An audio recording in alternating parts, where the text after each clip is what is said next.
Stay tuned for the Splash Live.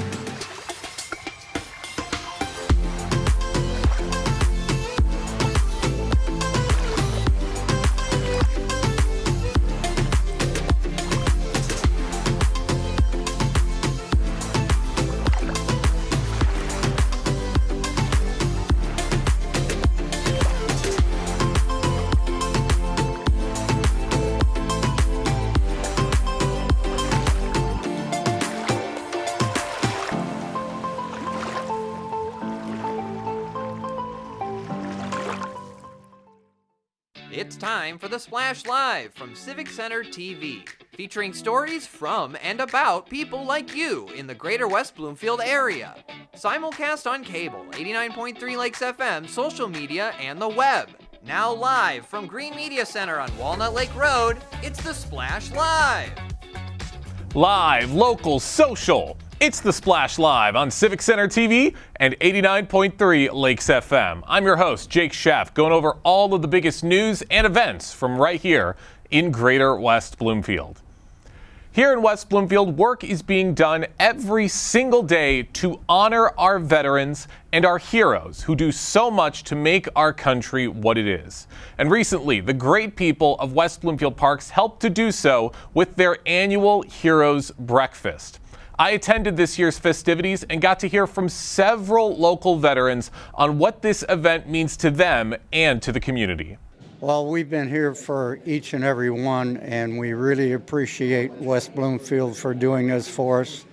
And it's tough to be a veteran from the Vietnam era, but we do appreciate everything that has happened, and every volunteer, every service person, and this community, and thank you. It's been very, very invigorating because I'm able to see my fellow veterans and to see the outreach of the community and the people who are very, very much interested in the veterans. Just the idea of being here and being recognized is the one thing that really validates everything for me. Well, first of all, just an amazing event. It feels good. This type of stuff makes you feel good. It's important not only for the veterans, but it's important for the community. And so to be able to do this, celebrate this way, just this is a standard that other communities should follow. Walking in here, seeing the attendance and what those folks are doing, and putting it on, I think this should be a benchmark for other communities. What do you have to say to West Bloomfield, especially to West Bloomfield Parks, for putting on this event every single year and to be honoring the veterans every chance that they get? An absolute huge thank you, right? It takes work. These things just don't happen. So it takes people that'll volunteer and do other things to make it happen. So I guess I just want to say a big thank you and keep doing it and encourage others to do the same. About the people here today, everybody visiting this event, to be learning from the veterans and to be joining part in this moment together, what do you hope they take away from being a part of something like this today? Well, I hope that they take away that those things that we were told while we were on active duty. Never forget to give back to the community, because the community has given you so much, and that's important. Freedom is not free, and that's the thing that we need to always keep in mind, and especially with the people that didn't come back, my brothers and sisters that we miss and we'll never forget. Community service and those at the home front are just as important as us when we deploy, because you got to come home. And what do you come home to? And so I think having this event and having those others attend is as important, if not more important, than the veterans coming. Because we get together and share an old story, but really seeing the other community members there makes events like this special.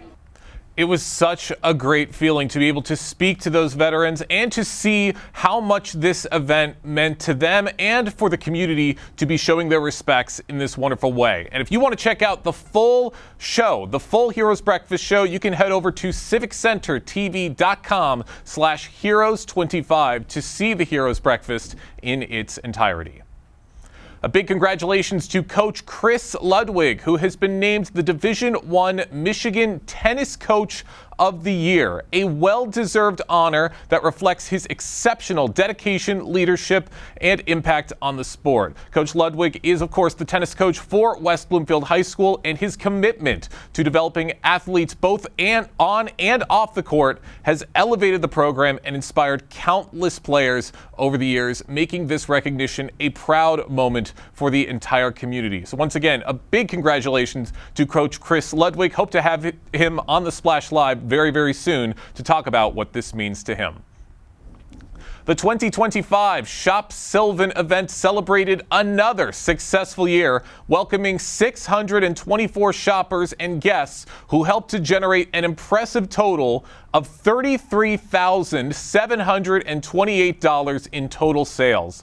The marketplace once again showcased the strength of community support and the talent of local makers. And the organizers extend a heartfelt thank you to everyone who attended, contributed, and helped make this year's Shop Sylvan a vibrant, memorable experience. A lot to look forward to in the Greater West Bloomfield community, and coming very soon to West Bloomfield is the Soul Studio Holiday Market, a festive community market showcasing handcrafted gifts and artwork created by the artists of Soul Studio, a part of the Friendship Circle of Michigan. The market is scheduled for Sunday, November 23rd from 10 a.m. to 3 p.m. And joining us now to tell us more about this year's event are two facilitating artists with Soul Studio, Leslie Frisch and Abigail Mead. Thank you both so much for joining us this morning. Thank you for having us. Glad to have you both with us, and really, really excited to be hearing about this event. I mean, we're getting close to the holidays. Events like these are important so people can look for the perfect gift to give somebody for the holiday season. Leslie, I'm going to start with you. What makes the Soul Studio Holiday Market such a meaningful event for both the artists and the Greater West Bloomfield community? It creates this really beautiful cycle of connection and empowerment, both for the community who supports our artists and for our artists who get a platform to be seen for their skills. That's right. Great showcase of all of the skills of these incredible artists at Soul Studio. And I've been at Soul Studio many times. I've gotten to see these artists and what they're able to accomplish firsthand, and it's always great. Abigail, how is this market going to be structured for the community and for everybody to check out? So the structure of the market for people to come out, we're going to have events for people to make. We have a magnet painting event to get the community in and engage. We're going to have a chocolate station and sweets for people to have, so people can mingle while they look and shop for art for the holidays. All right, lots of great things to enjoy. It's a full experience with the holiday market. Lots to enjoy there, more than just shopping. And Leslie, there's going to be a lot of different types of items on display with Soul Studio. Can you describe maybe some of the items that guests are going to be able to find this year?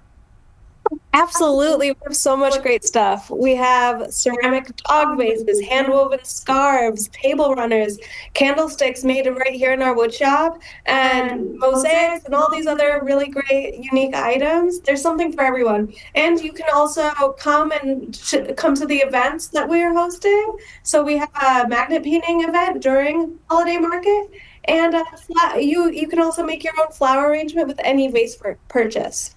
All right, lots to look forward to and so many great things to check out and to provide for the family this holiday season.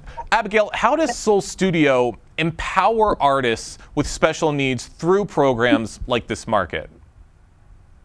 I believe that programs like Holiday Market empower our artists in a few different ways.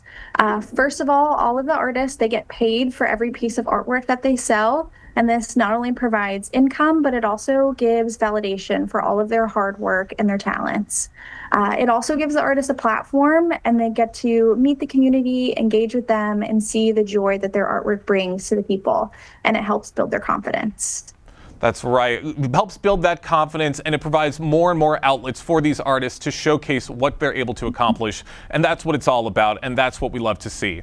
For those just joining us on the Splash Live, I'm talking with facilitating artists with Soul Studio, Leslie Frisch and Abigail Mead talking about the Friendship Circle's Soul Studios holiday market that's going to be coming up on Sunday, November 23rd from 10 to 3 p.m. Lots to look forward to. And Leslie, in what ways would you say that this event helps foster connection and inclusion within Greater West Bloomfield?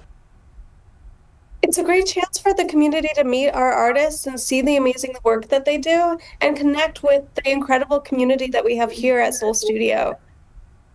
You're absolutely right. And Abigail, with the Friendship Circle of Michigan, how do they integrate creativity and independence into its programming with Soul Studio? At Soul Studio, creativity and independence aren't two separate goals. They're very much connected. We believe that every person has a unique voice and the capacity for self-expression. We integrate them into the studio through giving access to a variety of materials, from ceramics and painting to fibers and printmaking. And we encourage the artists to explore, to experiment, and to find their own unique artistic pathway. That's right. And again, that's what it's all about, to find that pathway and to find your voice in this very creative way. I got a few more questions before we wrap things up. Leslie, why is it important for the community to be supporting artist-centered events like this one? Oh, it's so important for our artists here at Soul Studio. Anyone who comes into this space can sense immediately how meaningful Soul Studio is to our artists and our volunteers and the members of this community. And it's such a powerful feeling to be a part of that. You're absolutely right. And last question before we wrap things up, and this is to both of you. Why do you believe the holiday market continues to resonate so strongly with families, shoppers, and supporters in the community? Abigail, we'll start with you. Awesome. I think it resonates with the community because people are really hungry right now for authentic and positive community experiences. Families come because it's a joyful, welcoming environment where they can come and enjoy fun activities, meet with members of their community, and support their community in a very tangible way. And I'd like to add, not only will it be a lot of fun, but it's a great opportunity to support this organization that's so empowering for our artists. You're absolutely right. So much to look forward to with Soul Studio. I can't wait to see it. Leslie, Abigail, thank you both so much for joining us today here on the Splash Live. Thank you so much for having us. Thank you. Of course. Once again, the holiday market's going to be taking place on November 23rd from 10 a.m. to 3 p.m. Hope to see a lot of people out there supporting these artists and what they have to offer for the great people of Greater West Bloomfield.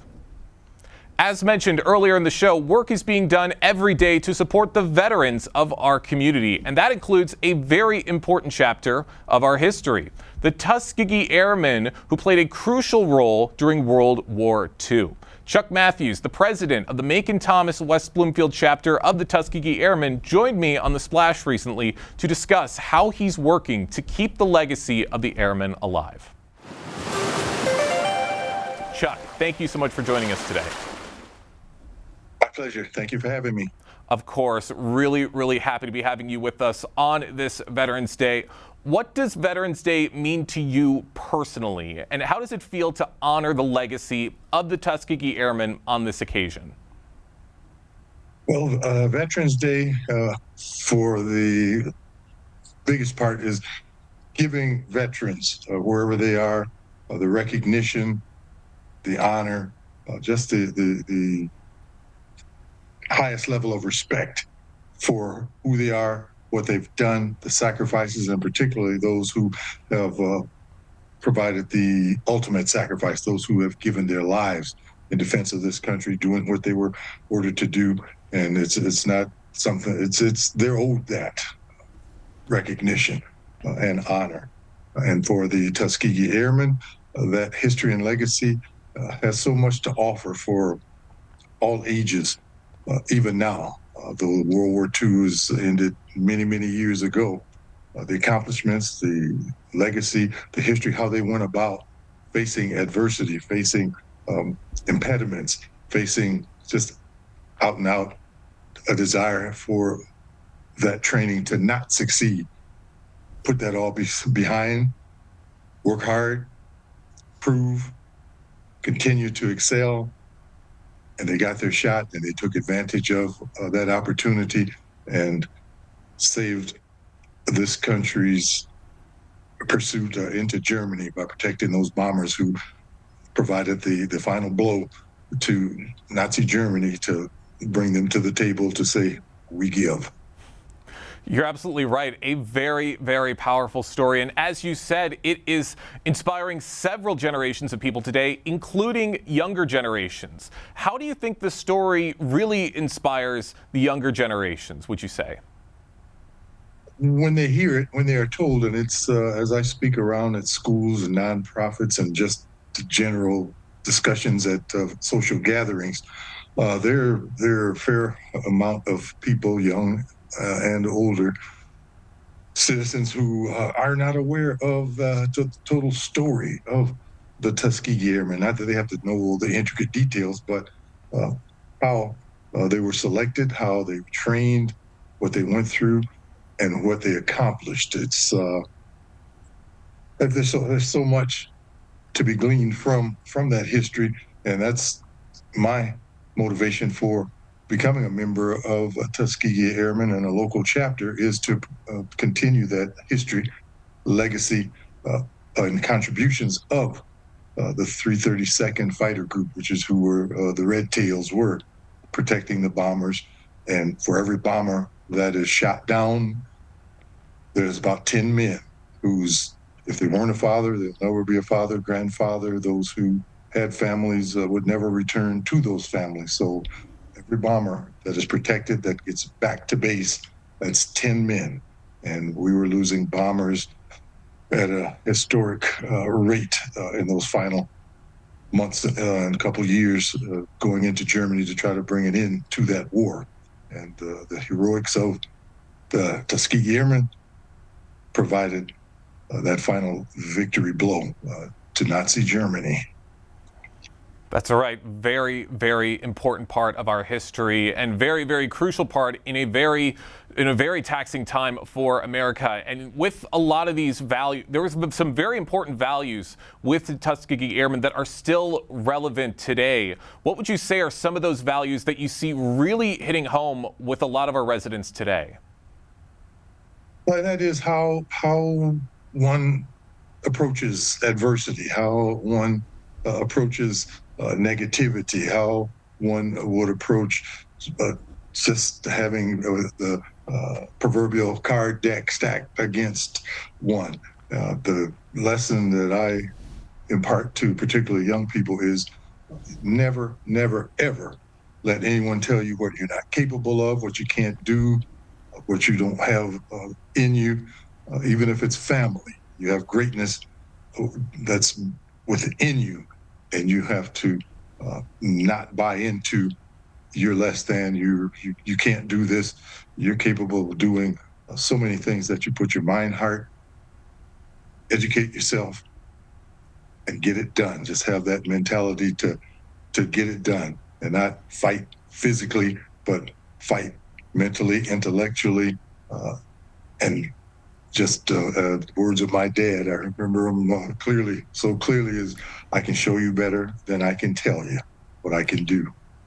I love that. I can show you better than I can tell you. Powerful words for everybody to keep in mind. For those just joining us right now on the Splash Live, I'm talking with the president of the Macon Thomas West Bloomfield chapter of the Tuskegee Airmen, Chuck Matthews, about the everlasting legacy of the Tuskegee Airmen and the very important messages that people are remembering even today from the work that they have done to protect our country. Now, you and the chapter work to ensure, how do you and your chapter work to ensure that the sacrifices and accomplishments of the Tuskegee Airmen are remembered all year round, not just on Veterans Day? Exactly. We have approached schools and nonprofits, churches, any group. Let us come in and tell you that history and legacy, and for kids, make it fun, make it interesting for the children and the adults. Much of it, I mean, we can thank George Lucas in the filming of Red Tails, and I can't believe how long ago that was, that brought some interest into the story of the Tuskegee Airmen. I spoke at a church just this past Sunday, and there were members there, they took that movie to heart. I said, by and large, the story is true. So some of the intricate details it's on the dramatic side for movie making, but the gist of that story is the essence of it is accurate. But we visit museums, participate in parades of Memorial Day, just any day, just Independence Day, anything that we do to celebrate the greatness of this country. We want to be part of that and showing that we are part, and we want to honor the contributions of the Tuskegee Airmen. That's amazing to hear, and it's great to hear of all of these ways that you're continuing to teach everybody about the Tuskegee Airmen, especially people, young students who might be learning about the Airmen for the first time. How do you engage with students who are learning these stories for the first time? We have linked ourselves with as a chapter, and we're looking even on a national basis to engage our youth in we have money management training that we do with our chapter. This teaches kids as young as 3rd, 4th grade about money, managing money, the importance of budgeting, savings, setting goals, and how to negotiate an allowance at home, be a participant at home in what has to be done, and respectfully and effectively asking for an allowance for participating in it. So we do money management. We have a drone training program where we go into schools, churches, nonprofits, and we teach children and teens about flying a drone. And the rules and the laws of drone flying have changed dramatically since drones became popular. There are places you can and cannot fly a drone. Places where kids could get their parents in some serious trouble. So we teach them the rules of drone flying and to operate drones recreationally. And we also are getting involved with 107, which is, don't be so caught up on the term and the number, 107 training, which is the introduction to pilot training. And with 107 training, one can fly drones commercially, and that is they have the opportunity now to earn income, and that's really important for those youth whose track is not particularly going into college to be a doctor, lawyer, scientist, or any of that, or even a trade, plumber, electrician, but drone flight careers, and it's pretty lucrative from what I understand financially as well, and the training is intense.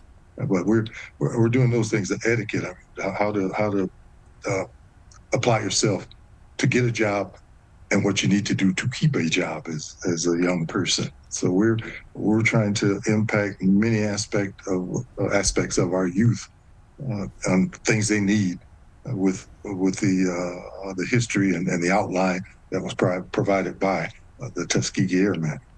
And it's amazing that the legacy of the Tuskegee Airmen has reached all the way to the people of today. Chuck, I want to thank you so much for joining us on the program today. I got one more quick question before we wrap things up. What message would you like to share this Veterans Day about service, perseverance, and carrying forward the legacy of the Tuskegee Airmen? When anyone watching this program or talks to someone who has seen this program, when you see a veteran, and many proudly wear their caps out in public, just say thank you for your service. So that is, it's just a few words, but it means so much, and do it from the heart. These veterans, many of them are struggling now with what they went through, be it World War II, not many of those left, but Korea, Vietnam, the Gulf Wars, Afghanistan. We thank you for your service, and because it is invaluable to us. They volunteered to do that duty. They did that duty and did it well. And we are experiencing and enjoying the freedoms that we do because veterans have done what they have done. And I just want to thank veterans all over the world for what they have done, are doing, and will do in support of this great country of ours. And we thank them as well for everything they do to protect our country. Chuck, thank you so much for joining us today here on the program. My pleasure. Thanks for having me. Lots to thank for our veterans for everything that they do for our country, and for Chuck and everybody with the Macon Thomas chapter of the Tuskegee Airmen for spreading their message and for spreading their legacy all throughout the community. Temperatures are getting lower and lower every single day, and residents have already had to begin dealing with some of the car care that comes with the wintertime. And that also means preparing ourselves for ice and snow on the roads that could impact your morning commute. I recently spoke with Craig Bryson, the Senior Communications Manager for the Oakland County Road Commission, about how the team is preparing themselves for the winter season. Craig, thank you so much for joining us today. Thank you for the opportunity. Of course, very, very important conversation to be having. We've all been seeing the snow come down in Michigan, the first snow of the season, and it's just reminding us of what is to come. So as the temperatures begin to drop, what are some key things Oakland County residents should keep in mind when driving on local roads? Well, the first and foremost thing we always tell people is to please slow down. We'll be out doing everything we can, but we can't guarantee that there won't be some icy, slushy spots. So please slow down, drive appropriately for conditions. Every year at the beginning of the season, we see people driving too fast and putting themselves and potentially others at risk. So please slow down when the weather is inclement.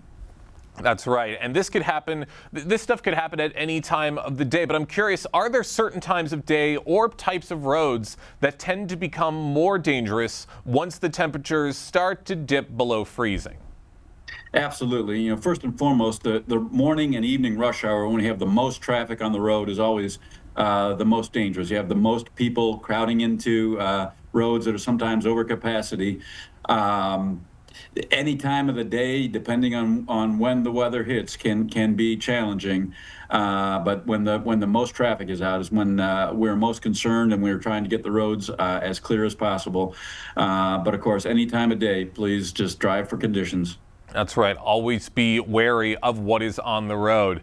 Now, I'm curious, how is the Road Commission preparing for the upcoming winter season in terms of maybe equipment or salt supplies or even staffing?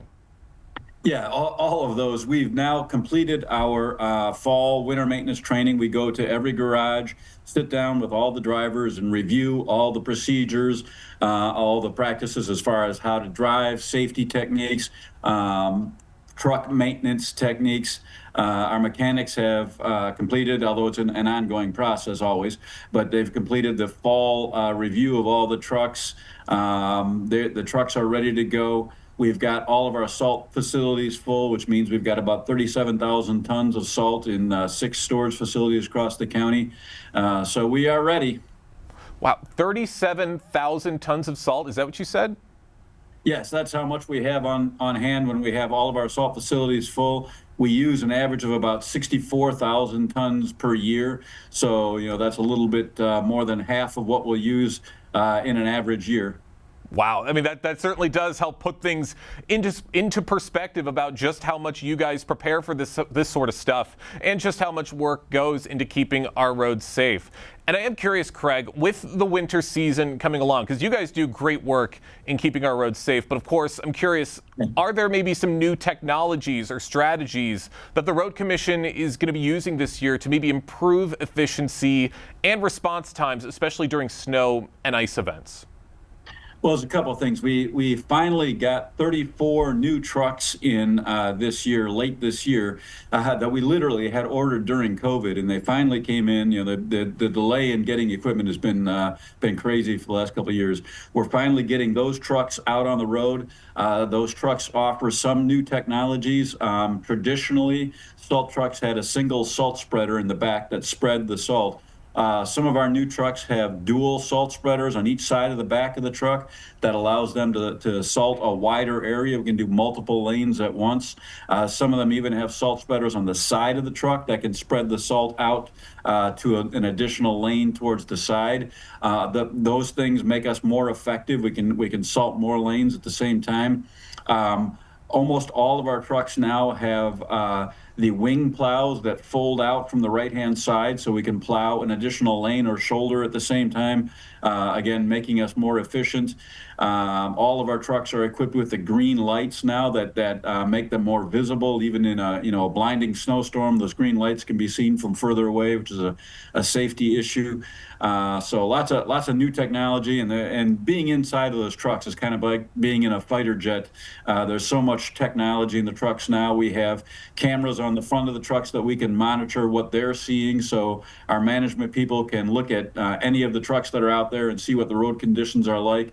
They can monitor the amount of salt that's being spread anywhere to make sure we're putting down the right amount of salt for the conditions at that moment. Lots of technology on these trucks these days.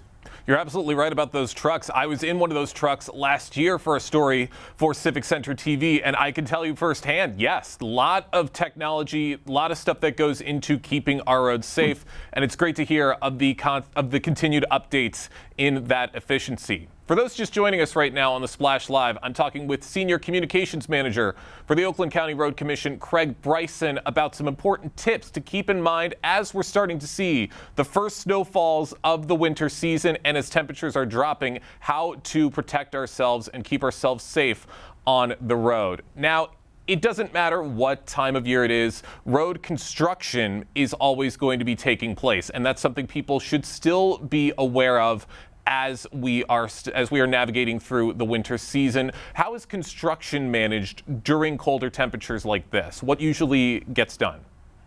Well, most of the construction that you'll see in the winter is emergency repairs, things like water main breaks, sewer breaks. Most of the main road construction will wrap up typically by the end of November or so. A few projects, they'll continue to do some surface work. But of course, please watch all the signs, slow down. Don't try to go through areas that are closed. Every year we have people that ignore the road closed signs, drive around barriers, putting themselves and the workers at risk. Please don't do that. That's a safety issue. The roads are closed for a reason. If we didn't have to close the roads, we wouldn't. But they're closed for good reason. Please respect those barricades and those signs, and don't go around them, and don't put yourself or our workers at risk. We want everybody to go home safely. That's absolutely right. That is the biggest priority above everything else. And of course, also when it comes to colder temperatures, that means severe winter weather is always going to be in the back of our minds. It can always pop up at any time. What kind of coordination usually takes place between the Road Commission and local municipalities during severe winter weather, would you say? Yeah, well, we monitor the weather very closely. If we know there's a storm coming, we will keep we'll let the communities know that we're going to be getting ready to get out there. Sometimes the storms come up with a little advance warning. Those are the more challenging ones. Or we get a storm where it's right at the breaking point of the freezing. You know, if it goes up a degree, there's no storm, and it's just rain. If it drops a degree, we have a major snowstorm. Those are the kind of the hardest ones to monitor, but we do try to share information with our partners in all the communities. Many of the cities and villages are also doing their own road maintenance, so they're monitoring things as well. But communications is a big part of it. We want to let the public know what we're doing as well, so we'll send out press releases to you, our friends in the media. We'll post information on social media. That's a great way to kind of keep track of what's going on. But it's often a very fluid, changing situation, and it can change, minute by minute sometimes. Sounds like a pretty well-oiled machine, all things considered, and great ways to keep everybody informed. I got a couple more questions before we wrap things up, Craig. How can residents stay updated on current road conditions or report problems that they witness during winter storms? Yeah, great question. So we've got a real-time traffic map on our website that'll indicate whether traffic is slow or going at normal speeds. There's also a lot of cameras that you can click on to see real-time what the roads look like in those locations. That's a great resource. We've got all the MDOT cameras along the freeways linked on that website, so you can click, see if the freeway's running smoothly or if there's snow on the roads. That's one great source. You can follow our social media. We post updates there regularly. And then just, pay attention to what the weather forecasters are saying. We're listening to them as well. We're listening to our own forecasters, trying to stay abreast of what Mother Nature is throwing at us. That's right. And I mean, Michigan weather can be some of the most unpredictable weather of all, as this said from somebody who's lived in the state all 26 years of my life. But it can always change with the snap of a finger. But yes, always important to stay prepared. Craig, I want to thank you so much for joining us on The Splash. One last question. What would you like the public to better understand about the work your crews do during the winter months to keep roads safe and accessible? Yeah, that's a great question. We want people to know that we will be out there when it snows. We often hear, well, I haven't seen a snowplow, so you guys must not be out. The reality is we cover 2,700 miles of county roads and 230 miles of state highways. And when we have our maximum coverage out, we've got about 109 trucks, 19 road graders, and potentially 18 pickup trucks. So the likelihood of you seeing one of those trucks during your commute is probably statistically fairly low. That doesn't mean we're not out there. Just because you don't see our trucks doesn't mean we're not out there. We monitor the weather very closely. When it's snowing or in the cleanup of period after a storm, we are out there. You may not see us, but we're out there working hard, and our drivers are out around the clock during those situations. And we thank people for their patience as we get things cleaned up. Always out there and always working. And we thank you, Craig, and the Road Commission for everything you're doing to keep the roads safe. Thank you so much for joining us today here on The Splash Live. Thank you very much. Appreciate the opportunity.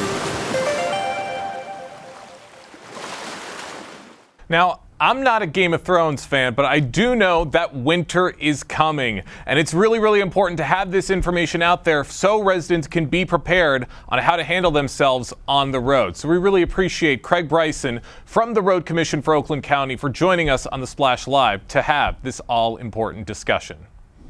The winter season also means the rise of winter sports. After an exciting football season, West Bloomfield High School is turning the page and looking ahead to some of the other programs they have throughout the rest of the school year. Eric Pierce, the athletic director for West Bloomfield High School, joined us recently on The Splash Live to tell us what we can expect for the rest of the school year. Thank you so much for joining us today.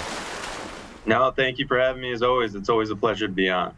Great to have you with us. Let's jump right into, let's first talk about this football season, which obviously it might have ended maybe a little earlier than I think a lot of us expected it to, but it was a great season for the Lakers. Now that the football season has officially wrapped up, how would you describe this year's team and the journey that they've had from start to finish? Well, there were a lot of question marks going into the season this year. Obviously, every year we have to replace a lot of talented athletes at West Bloomfield High School. And one of the things that stood out right away was the teamwork, the level of passion that these players had. And they had leaders on the team, the Jeremiah Bensons of the world, Jamal Shakespeare, Travis Robertson, Will Espy. Those are guys that are great team players and basically led us to having a great regular season at 7-2. You look at our schedule every single year, and it's always extremely difficult. So to be able to go out there and win 7 games during the regular season is a true testament to the way that this team came together and found a way to compete and win in those games. You're right. A 7-2 record is nothing to sneeze at, and a lot of big names that I'm sure are going to make even bigger names for themselves once they make it off to college. But how did you see the players grow, both on and off the field, over the course of the season, would you say? Yeah, I think the big thing that you see people developing leadership skills. And, they go through a lot together. And in all our sports at West Bloomfield, with all the preparation and all the off-season workouts and everything they do to represent our school, it's just truly a blessing to be able to watch these student athletes go out there and compete at the highest level. We always see a better product at the end of the year than we see at the beginning of the year, and that's a true testament to the players themselves as well as the coaches that are out there working with them. Our goal is to help them achieve their goals, and whether that means playing in college or playing beyond that or just having a great experience in high school, that's what we want to help them do. And I think that we did that with all of our fall sports this year. That's what you guys are there for, and it's great to see all of that hard work pay off with this team. Looking back, what are you personally most proud of about this group of athletes and the coaching staff's efforts this year? Yeah, just the never give up attitude. They came in this year and they said they had something to prove, and I think they did that. Going out and starting off the way that we did with the 37-0 victory over Dearborn-Fortson when there were some question marks. And obviously that's a team that finished 7-2 in the regular season as well, and to come out and blank them like we did, that kind of set the tone for the year. And then with victories over Southfield and then Groves and Rochester Adams, and it was an awesome start, and the team itself just had a passion, and you can tell it by the way they played on the field. And they truly care for each other, and they care for their coaches, and they were a great representation of West Bloomfield athletics. Couldn't have said it better myself. Definitely a great football season. Can't wait to see what's to come with these athletes in the years to come and as some go off to college. But as we said, the football season has come to a close, and now we're starting to look ahead through the rest of the school year and some of the other sports that are coming up very, very soon. As the football season is closing, how do you and the athletic department transition your focus to the winter sports season? Yeah, the first thing we do is we try to wrap up what's going on with the fall sports, and we try to recognize those individuals and those teams that did a fantastic job in the fall sports season. We talk about teams like our cross country team, our boys cross country team that won the OA Blue Division, or our girls golf team that won the OA Gold. Individual performances so far, like Elizabeth Eichbrecht in swimming, who's set 2 state records already so far this year, and they're still actually competing right now. Just a lot of wonderful things from the fall, and we try to celebrate those things. And then what we do is we shift gears and plan and try to provide the best opportunities for our winter sports to achieve at the levels that they have. Obviously, when the winter sports season comes around, one of the first things that we talk about is we talk about girls basketball. Our girls basketball program, as you know, has been to the Breslin Center the last 4 years in a row, going to at least the semifinals and winning 2 state championships in those times as well. So we're looking forward to another wonderful season from our girls basketball program. Obviously, they're led by a number of talented athletes. Sheridan Beal is committed to North Alabama, and she's going to be out there scoring a bunch for us again this season. And London Hall is going to lend her leadership in the middle as well. Sounds like West Bloomfield is just filled to the brim with young athletic talent, and I always love to hear it. For those just joining us right now on the Splash Live, I'm talking with the athletic director for West Bloomfield High School, Eric Pierce, about the upcoming winter sports season as football comes to a close, and we're starting to look ahead through the next few months. Now, Eric, how do you maintain that same level of school spirit and community support across all of the different athletic programs throughout the year? Yeah, that's a great question. And to tell you the truth, it's extremely tough at times. And it's not because the people don't want to be supportive of everything, but especially with winter sports, a lot of them take place off-site. You look at hockey, you look at skiing, snowboarding, bowling. These are all sports that aren't taking place, obviously, at West Bloomfield High School, although I'd love to have a bowling alley here. It'd be nice. But it's one of those things where you just try to inform everybody of what's going on. You try to make sure that they're excited for the teams, that they're aware of how the teams are performing. And our fans are great because they will show up. Obviously boys basketball and girls basketball are probably the biggest draws that we have in terms of attendance and community support during the winter sports season. But you'll see our fans at the ice hockey games. You'll see our fans that come out and they'll actually, come to the wrestling meets and all those different types of things that occur as well. And it's great to have because, all these student athletes are putting in their time, they're putting in their effort, and they're really representing Laker Nation extremely well. That's right, and I'd say that energy is just really, really infectious for everybody, and especially with the football program, which I think kind of sets the stage for the school year itself, and especially with a very strong football season. How would you say the success and culture of the football program helps to influence or maybe inspire other sports at West Bloomfield High School? For sure. It always gets us off to a great start. When there's excitement that starts with athletics, and it starts right when school starts, obviously that's when the first football game is usually, it kind of carries over. It sets the trend for the year. Our fall sports, whether it was like boys soccer or field hockey or whoever else, girls swim, they were able to experience a lot of crowds out there this year and a lot of fans that were cheering for them. Volleyball especially too. We just had our volleyball districts yesterday actually, and it was cool when you see all of our fans that are coming to venues that aren't West Bloomfield and cheering on our programs. Well, there's an away game in football or away game in soccer or whatever. It's great to see the West Bloomfield fans there, and I truly appreciate all the support that our community gives us. It just goes to show how impactful a lot of these teams are to the community, and it shows how great of work that you and the rest of the coaching staff does all throughout West Bloomfield High School. And the Laker community is known for its strong support. How did you see that play out this season, and what impact do you think that community support has on its athletes? Well, it gives them something to play for. Honestly, there's something different about playing in front of a large group of fans that are cheering for you. It's always that, it's kind of cliche, but when you feel down and you feel out, or you feel tired, or you feel any of those emotions that are out there on the field of play, and then you have somebody cheering for you and telling you can do it, or you look in the crowd and you're like, oh, I don't want to let people down. It's a great motivator.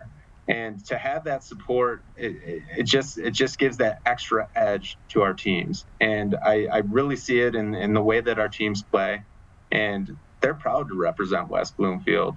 And whether it's in the classroom or on the fields, we're hoping that we're making everybody proud with our athletics program. I think you absolutely are every single day. Now, you've been going through a lot of the different sports that we're going to have within the next few months. You've said basketball, cross country. Are there some sports that maybe people aren't as aware of that you want to highlight with West Bloomfield right now? There's always a ton of sports going on at West Bloomfield, and we have a lot of programs that are going on in the winter. Just to give you a brief list, obviously people know about boys basketball and girls basketball. Boys basketball, we're looking forward to a great season. Curtis Britton coming back, one of our leading scorers. Girls basketball, we talked a little bit about earlier. Winter is also home to boys swim. We have our ice hockey team that's now combined with Bloomfield Hills and Waterford. So we are actually called Lakes United. Logan Scheitz, one of our leading goal scorers, he's coming back for our ice hockey program this year as well. Competitive cheer is coming off of a league championship, and they're competing in the wintertime. We have our POMS program going. We have boys and girls bowling that's going. Skiing is actually going to start, weather dependent with everything that we have with skiing. But skiing and snowboarding both are going on this winter. And I tell you what, it's so much fun to go out to the hill and watch those events, just to see the level of competition that's out there. It's kind of like watching the Olympics. It's great for me. We have wrestling that's coming off a district championship that's obviously just starting right now again. So proud of our wrestling program. The number of student athletes that participate every year, we were up to like 60 students that participated in wrestling last year, and that's amazing. And then something else is figure skating that is out there, one of our sports that we've had some great success in over the last few years. That's starting as well. Awesome. You are really setting the stage. Lots to look forward to with West Bloomfield Athletics. Eric, I got one more question before we wrap things up. As you look ahead, what are your biggest goals for the athletic department and for continuing to build on West Bloomfield's proud sports tradition? Yeah, for sure. One of the biggest goals that we always have as an athletic department is we want to make sure that our student athletes experience the best there is to offer in educational athletics.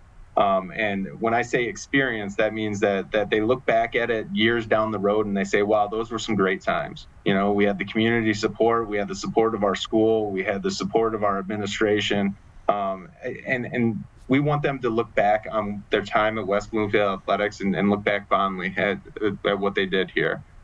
In addition to that, there's always, work that's being done on our facilities that we look to keep expanding and doing great things so that we can provide these opportunities, whether it's, doing things in the weight room, doing things off season for conditioning stuff, or just providing a great place to play. Those are all parts of what we try to provide for our student athletes to make it that big positive experience that they want. I love to hear it, Eric, and can't wait to see what's to come throughout the remainder of the West Bloomfield school year. Thank you so much for joining us today here on the Splash Live. No, thank you for having me. It's always a pleasure. From basketball to figure skating to even bowling, there's so many sports to look forward to with West Bloomfield High School, and we appreciate Eric Pierce for taking the time to talk with us on the Splash Live. With the rise of artificial intelligence continuing to make itself known, that can come with its share of pros and cons. One of the biggest cons being the spread of misinformation and false news, with the West Bloomfield Police Department cracking down on AI-powered scams and falsities. Officer Phil Pacheco of the West Bloomfield Police Department joined us recently on the Splash Live to tell us what we need to look for. Detective Pacheco, thanks for joining us today. Hey, good morning. Glad to have you on to talk about this. Good morning to you as well. It's an important topic, certainly on the minds of a lot of people in our community as AI becomes more ubiquitous from a technological standpoint with everyday people in our community. It also becomes even more advanced with scammers. At this time, what are some of the key points people need to be looking out for? What are some of the ways that scammers are using AI to target everyday people here in Greater West Bloomfield and beyond? What we've seen recently over the past couple of years is that, really the most vulnerable people in our community, which those are, the elderly. We do have a large elderly population. They can be very easily fooled by this. So one thing that we're seeing that's being used by criminals to, scam the elderly or trick them is they'll receive a phone call. And they are so adamant that this sounded just like my grandson, my son, my daughter, whoever. This sounded just like them, and they needed help. They needed money. I needed to bond them out of jail. And we've had our residents here lose close to $100,000 and everything in between because they do fall victim to this. And so what are some of those key ways that people can tell the difference between this is really my son, my daughter, my grandchild, a close friend, whomever it may be in their life, versus someone using technology to spoof a very similar way of speaking? Well, I think it starts with, if you do have a elderly family member, it just starts with education. And I think the easiest thing that you can do and implement is some kind of like safe word, like a code word. But first educating them on like this extremely urgent phone call that they may get when, hey, I need money right now, this needs to happen. Being able to recognize that is step one, like that's a little off. And then step two would be, okay, what is the code word for this? And it could, could be anything unique to your family. And, obviously if it is your family, they're going to know that code word. If it's not, then you know that you're, likely being attempted to be victimized at that time. And these are scams that are just starting to be more on the rise, more commonplace across many communities. They target people that are typically in elder populations, may not be as technologically savvy, and may not have the media literacy that others in younger populations have. But that doesn't mean that people in younger demographics aren't also susceptible to this. Detective Pacheco, usually that manifests itself in the way of misinformation or disinformation, especially on social media. What are some of the common ways that is manifested nowadays? With the ability to take somebody's face, like we all love posting pictures of our family, our children, things that we do that we share with, the people that we know and love on social media. But, the technology exists to take that person's face and, use it in a criminal way. It could be for extortion. It could be for very other, horrible activities, especially when it comes to a minor or a child. So you just need to be careful what you're putting out there. And I think educating yourself on what somebody can do, with your face, with your voice, things like that is step one for every family. You need to talk about this as a family because it is real and it is happening.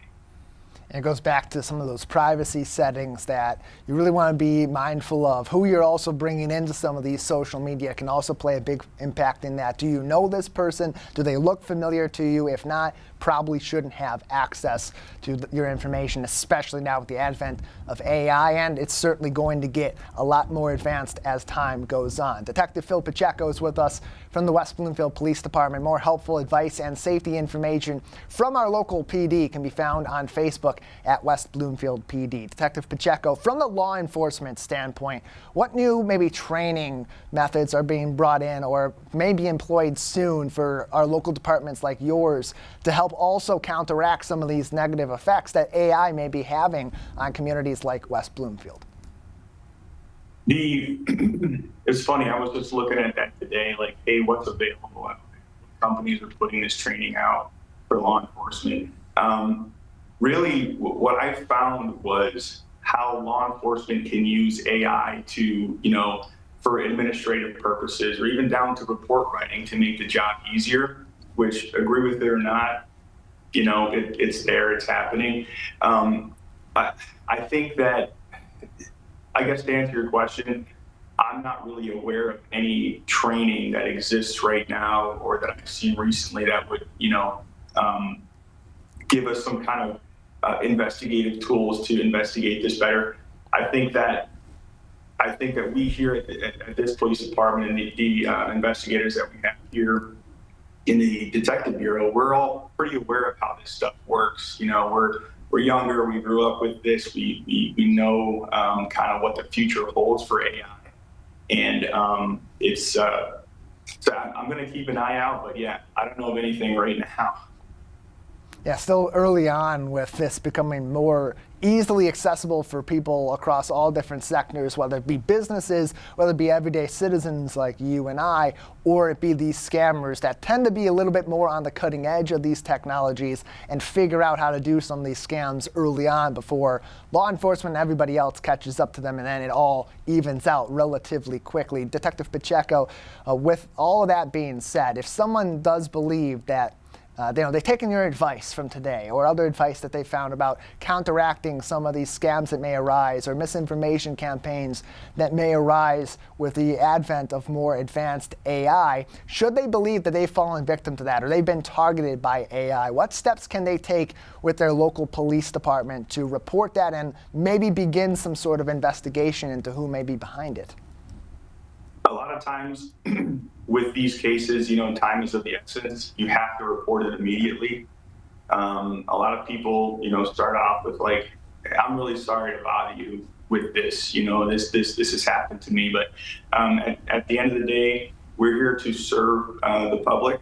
If it's important to you, it's important to us. And we want to help you. That's why we exist.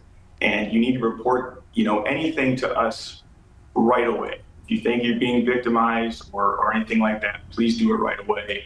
Because in a lot of these situations, especially as it pertains to money and the different forms that we've seen people here in West Bloomfield send that money, time is of the essence. You need to report it to us right away so that we can start the investigation and hopefully maybe seize the funds and try to get those back to you to make you whole as part of the investigation.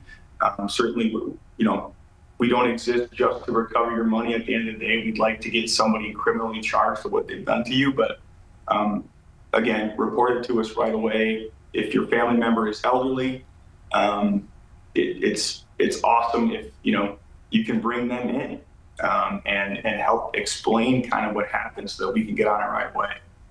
More information on West Bloomfield PD on Facebook. You can also go to wbtownship.org and contact the police department by their non-emergency number if you need additional advice on this or other matters that may affect you here in the Greater West Bloomfield area. Detective Pacheco, thank you so much for your time today. Thank you, sir. Have a good one. And that's going to do it for us today here on the Splash Live. Big thank you to all of our guests and for everybody on the Splash Live team for making this show possible. I've been your host, Jake Schaff. Live, local, social. It's the Splash Live on Civic Center TV and 89.3 Lakes FM.